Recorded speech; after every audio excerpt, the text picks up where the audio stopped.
She knew it wasn't about being popular. She wanted to be not unpopular. At her old school, most of the time she'd have liked to hide in a cardboard box at the back of the class, but a girl called Amy Chan had got to the box first. Amy Chan was definitely not popular.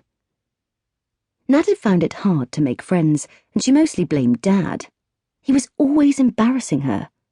For example, he always gave her such rubbish advice.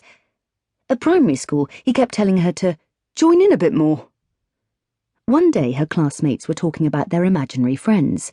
Nat hadn't got one, but decided to listen to his advice and join in. On the spot, she invented an imaginary friend called Jenny Jennifer. Jenny Jennifer, she said, had a white face, long white hair, and long white fingernails, and lived on a fairground ride. Noticing everyone had gone quiet, Nat warmed to her story. Jenny Jennifer sang nursery rhymes backwards, could only be seen when the carousel went round too quickly, and, here Nat went for the sympathy vote, only appeared to children who were sad. 3 girls ran off screaming before Nat realised she'd invented less of an imaginary friend and more of an evil, terrifying ghost. Stupid Dad advice. And now she was starting at her 2nd secondary school in a year. They'd had to move so that Mum could have an easier commute to her big new job.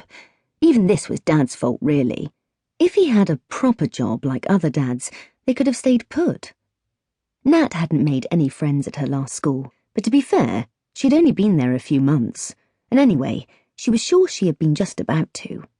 One girl had even said hello. Now she would have to start all over again. And so far, it was a terrible start. She'd got up late because Dad hadn't forced her to get up earlier, like a proper dad would have done, and now she was being driven to school in this contraption, surrounded by...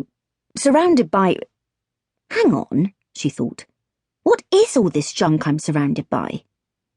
Newspapers, crates, wires, pots, pans, light bulbs, magazines, half-empty toolboxes, reels of fuse wire, 2 burst space hoppers, a bike with only 1 wheel that was supposed to have 2 wheels, a bike with no wheels that was supposed to have 1 wheel, a ukulele, 6 unwieldy old computer hard drives with less processing power than Mum's new hairdryer, a croquet set, a blackboard, a whiteboard, 15 full black plastic bags, a garden chair, a garden bench, a garden gnome, shoes, a candle in a wine bottle, a motorbike engine, 4 boxes of LPs called things like The Strobing Bogies live at Preston Civic Centre, a broken record player, a huge kicked-in speaker with Mum's footprint still just visible, a box of yellowed paperbacks with either spaceships, dragons or tanks on, a box of yellowed paperbacks with spaceships, dragons and tanks on, postcards, rubber masks, and various wooden objects that could only be described as objects, wooden, various.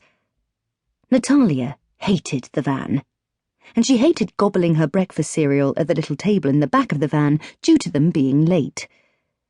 As she shoved the dog's shaggy and, she noticed, uncomfortably milky head away from her bowl, Nat tried to get comfy between a box of Scalextrics parts and a filing cabinet.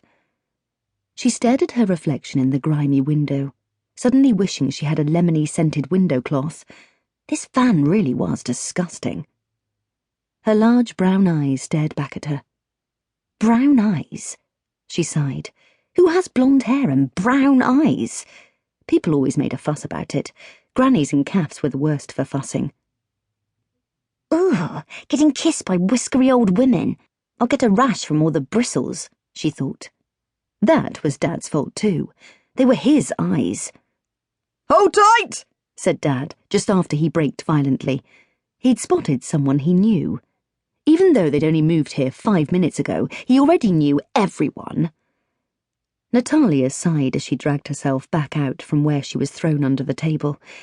She sighed as her blazer got tangled in a string of broken Christmas lights. She sighed for the 3rd time when she saw the dog wearing her cereal bowl like a soldier's hat. The dog licked her face, and his breath smelled of doggy victory. Dad was now hanging out of the van window, chatting to a young man with a silly moustache, super skinny trousers, and a hat shaped like an upside-down bucket. Typical Dad, she thought. He loves talking to young people because he thinks he's still young and cool, even though he's obviously really old. He's just so embarrassing.